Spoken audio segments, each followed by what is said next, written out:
وقالت اليهود ليست النصارى على شيء وقالت النصارى ليست اليهود على شيء وهم يتلون الكتاب كذلك قال الذين لا يعلمون مثل قولهم فالله يحكم بينهم يوم القيامة فيما كانوا فيه يختلفون ইহুদিরা বলে খ্রিস্টানরা কোনো পথেই নয় এবং খ্রিস্টানরা বলে ইহুদিরা কোনো পথেই নয়, অথচ সবাই খোদাই কিতাব পাঠ করে। এমনি ভাবে যারা মূর্খ তারাও তাদের মতোই উক্তি করে। অতএব আল্লাহ কিয়ামতের দিন তাদের মধ্যে নির্দেশ দেবেন যে বিষয়ে তারা মতবিরোধ করছিল। আসসালামু আলাইকুম ওয়া রাহমাতুল্লাহি ওয়া বারাকাতুহু। وقالت اليهود ليست النصارى على شيء وقالت النصارى ليست اليهود على شيء وهم يتلون الكتاب كذلك قال الذين لا يعلمون مثل قولهم فالله يحكم بينهم يوم القيامة فيما كانوا فيه يختلفون رب اشرح لي صدري ويسر لي أمري واحلل عقدة من لساني يفقهوا قولي الحمد لله والصلاة والسلام على رسول الله وعلى آله وصحبه ومن والاه ثم أما بعد.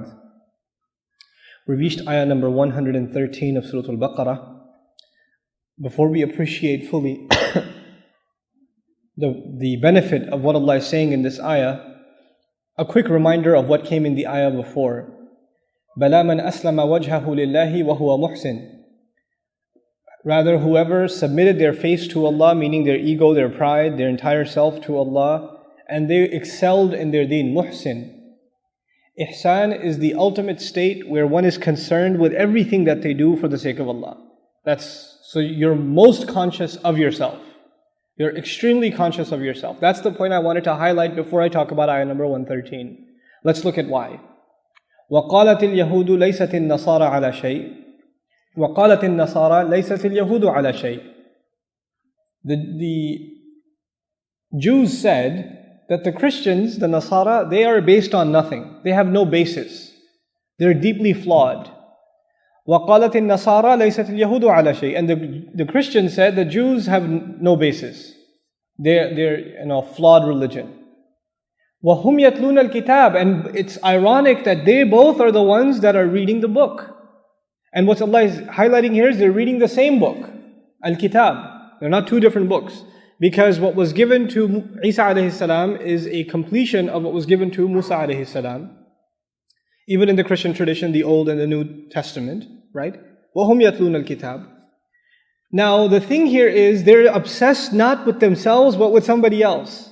What is a muhsin supposed to be obsessed with? His own behavior in front of Allah. How he or she ranks before Allah. But they are already very confident that they're okay with Allah. They don't need to be worried about that.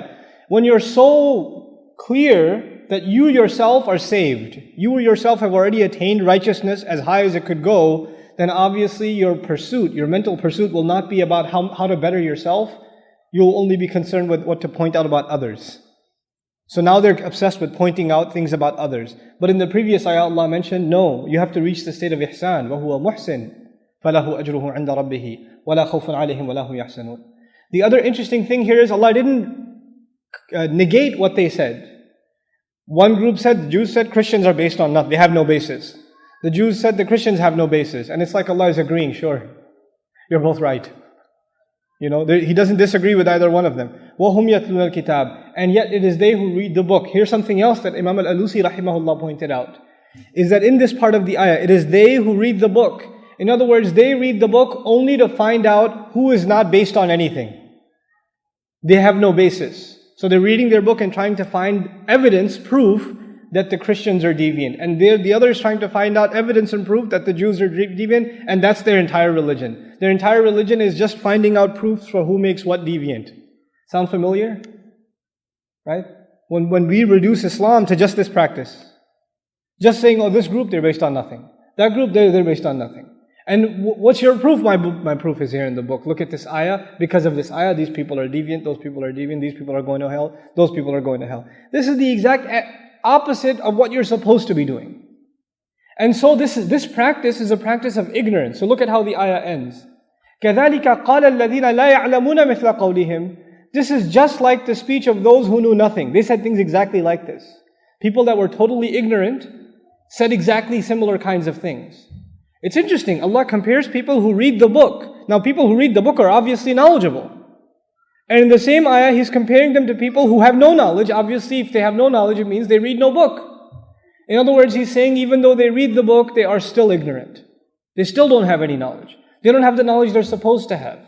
And so He says, فَاللَّهُ يَحْكُمُ بَيْنَهُمْ يَوْمَ الْقِيَامَةِ. Then it is Allah. He will judge between them on Judgment Day. Another very important piece of the ayah. They're so obsessed with judging the other, not realizing that the judge in the end is Allah Azza wa Jal. And here just a subtlety that Muslims should also understand. We don't speak about the fate of the Christians or the Jews or the Hindus or the atheists. We know already very well, Inna Dina Inda Allah al-Islam. Allah doesn't tell us to point fingers at the Jews and the Christians and things like that. What He tells us to point fingers at is shirk itself, kufr itself. Whoever does kufr, this will be their fate. You personally, I don't know how you're going to end up. I don't know what, you might come to Islam later on. I don't know what exactly you believe. I'm not going to generalize. These are the principles on which we stand. In other words, Allah gave us knowledge by which we can judge actions, we can judge ideas, we can judge beliefs, but we still don't judge people. That judgment is reserved for Allah.